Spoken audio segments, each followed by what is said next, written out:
Hello and welcome to this review for Metal Gear Solid 3 Snake Eater, which I have now completed, and following a few days contemplation, I'm ready now to deliver my verdict on what has been an amazing experience. Before I do that, of course, I gotta get the promo stuff out of the way, right?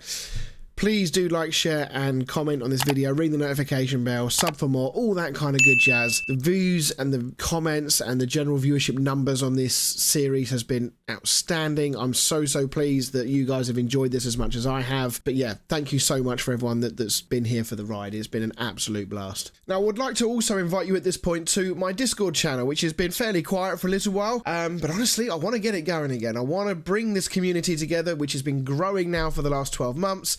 And it's about time I got you guys involved in some way, shape or form in this channel, both here on YouTube and on Twitch as well. And it'd be amazing if you guys could come in. I'd love to talk more with you about Metal Gear. I'd love to talk to you about future content, and hell, who knows what the future may hold. Maybe we can even get some giveaways going and other bits and pieces, and just try and really build up a little tight-knit community of amazing people who can all have some fun talking about the things that they love. So with that said, please check that description below. I will put a link in there to the Discord, and hopefully we can start something rather special. You guys have been amazing with not spoiling anything as well. That's one thing that I've been internally grateful for, is that people have been very specific about what they're telling me and very careful to not reveal anything, and sort of doing it on a reactionary basis rather than spoiling things that are coming my way at some point in that series. So yeah, huge thanks for that. Massively appreciated, and yeah, I hope you enjoyed it as much as I did. So let's get into my thoughts and review on this game. So first of all, I want to talk about the risk that was taken with this game in the first place. Now, we've all heard the saying that sometimes you can have too much of a good thing, right? And you wonder whether or not returning to a franchise that you hold so dear is a good idea, because it's a risk against the legacy of that franchise. I mean, today, in 2023, we could reel off a lot of movie franchises that have come back after a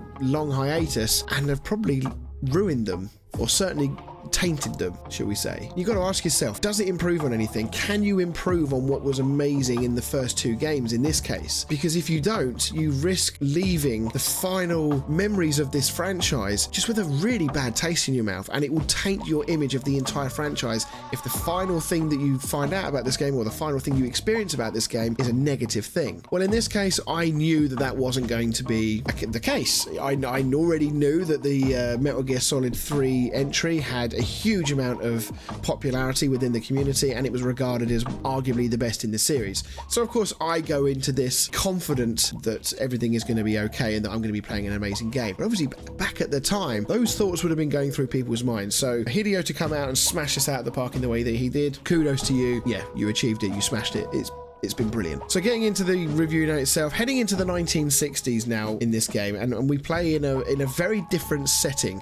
Playing as the original Snake, of course, and we play through almost like an Origins style game, I guess you could say here.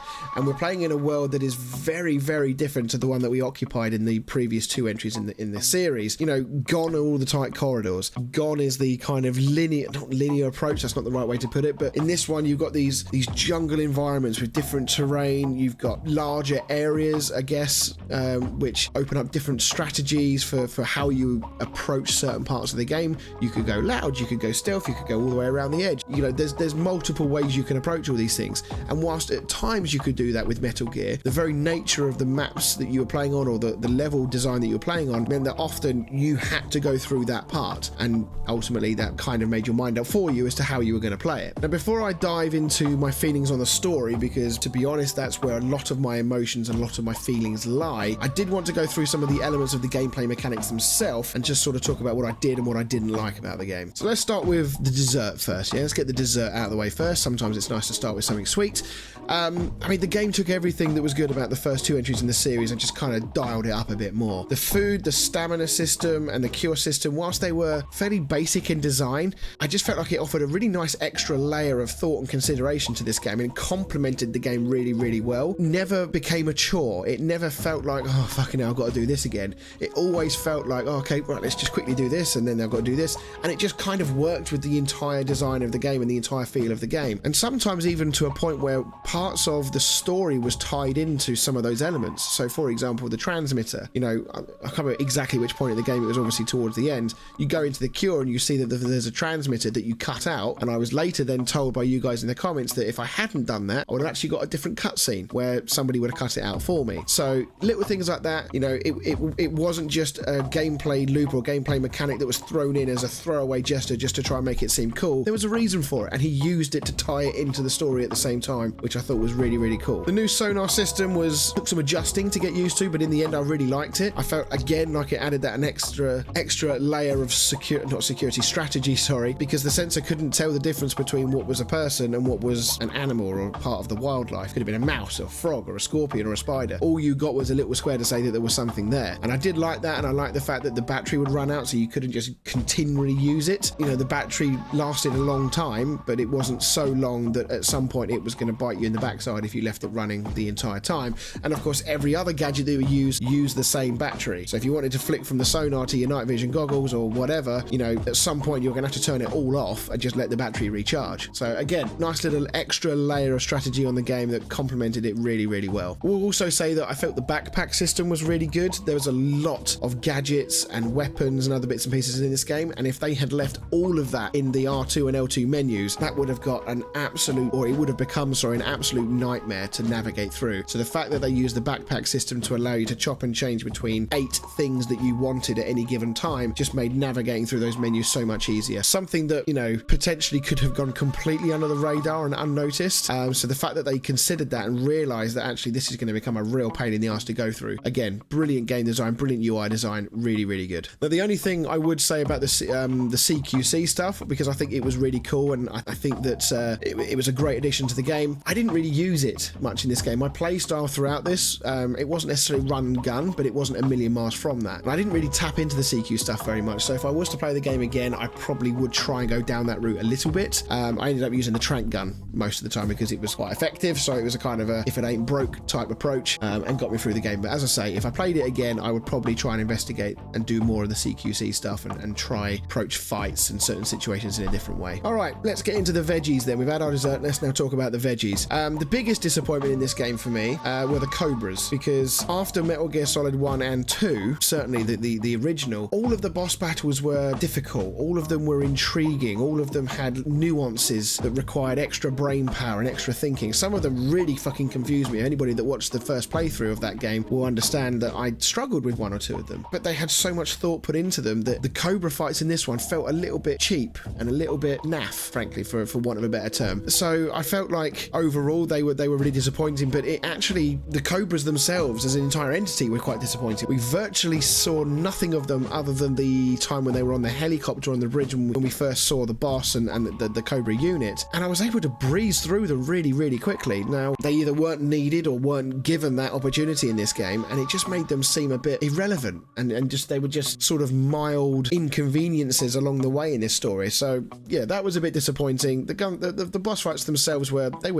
interesting enough as a spectacle, but one or two of them, I'm thinking about, for example, the is it the Fury, the fire one? That was so easy to get through, didn't really offer anything, and yeah, that was quite disappointing. Now, with this not being a major deep dive review, I'm not going to go any further in the gameplay mechanics and that. Those were just a couple of bits and pieces that I did and didn't like, but now I want to talk about the story, and in particular I want to address the ending, where the story all kind of comes together in a similar way to where the first two games did as well. And in this game it felt like it was a little easier to follow up to that point. There were some amazing moments earlier on in the game. I'm not going to go into them because I don't want this video to drag on and on and on, but you know, like the torture scene, one or two other scenes with Eva, with Ocelot, you know, there were some really cool moments in that game. The ending sequence will completely and utterly, it was sit with me for a long time, that whole experience. It was absolutely incredible. So yeah, as I say, the storyline itself sort of felt like it was easier to follow up to this point, and it wasn't until the end sequence that you suddenly realize actually there was more to this going on, more nefarious plots going on behind the scenes than perhaps we were led to realise. So breaking this sort of final act down into a couple of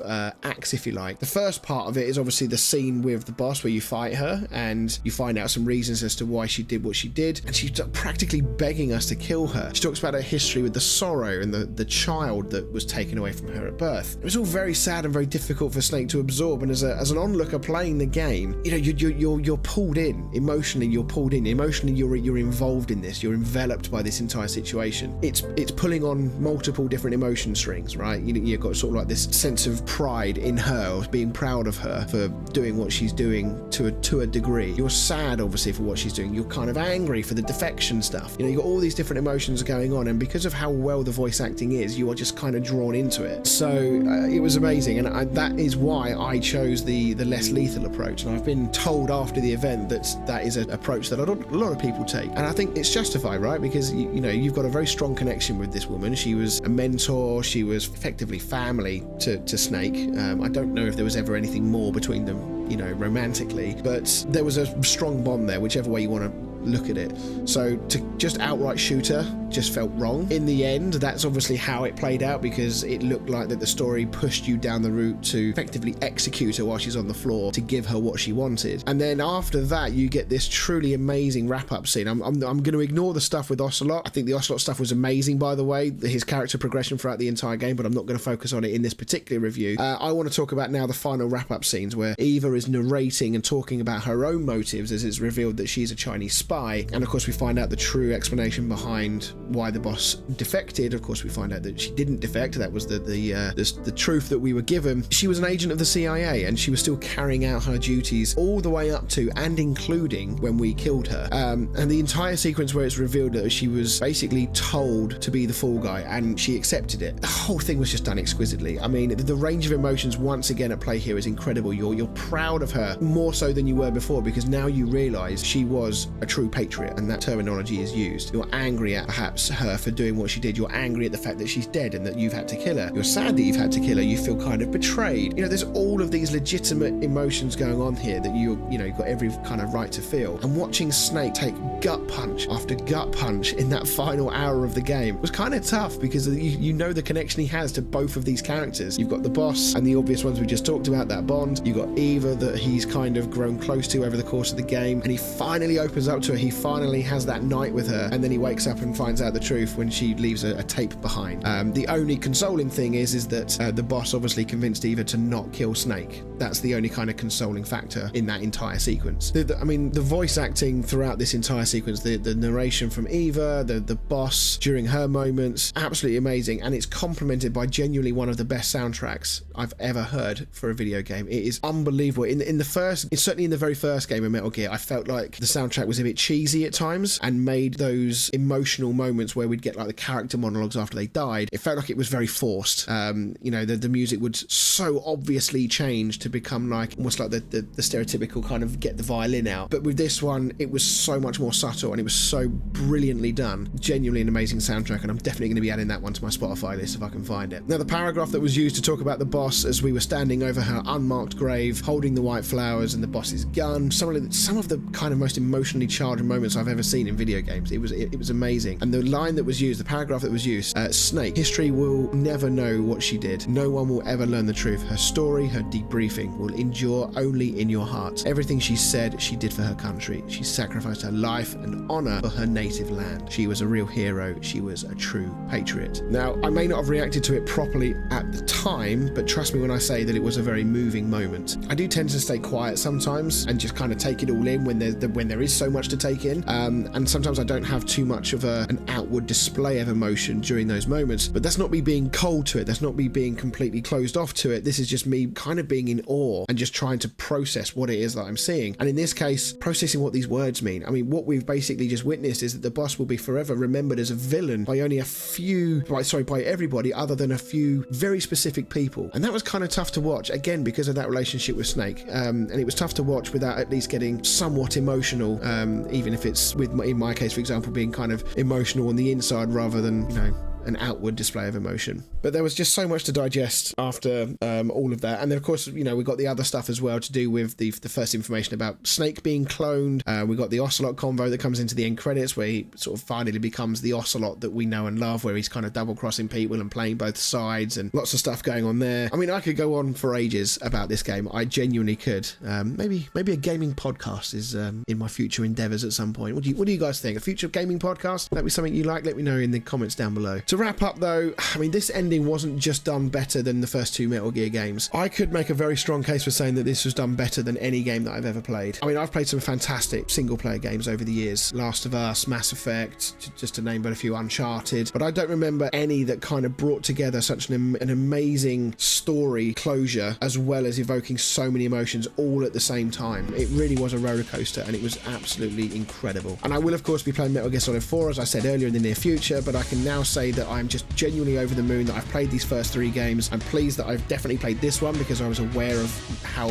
much how in high regard this game was held by the Metal Gear fans, and I get it. I understand the hype now, and I understand why this game is regarded as the best in the series and one of the best games ever made. So yeah, absolutely amazing. I hope you've enjoyed my talking about this. I hope you can sort of see how happy I am to have played it, and how kind of you know, how I've processed everything and all that jazz. So yeah, thank you once again, one final time, thank you so much for watching this playthrough series and watching this review video. Now, one final thing I want to say before I wrap this entire video up is that I've been made aware of a video which I think it's called Secret Theatre, I think is what it's called, and effectively what it does is it shows me in one compilation video all of the little tidbits, all of the little extras and quirky funny moments, and all of the sort of like deleted scenes, if you will. I mean, they're not deleted scenes, but you get what I mean. All the stuff that I missed throughout this playthrough, and it's going to show me them all in one video. So I think, given everything that's been said and how many amazing moments it sounds like I've missed, I think I am going to be watching that, and I feel like doing a watch along would be beneficial as well. So the Metal Gear Solid 3 content isn't finished just yet.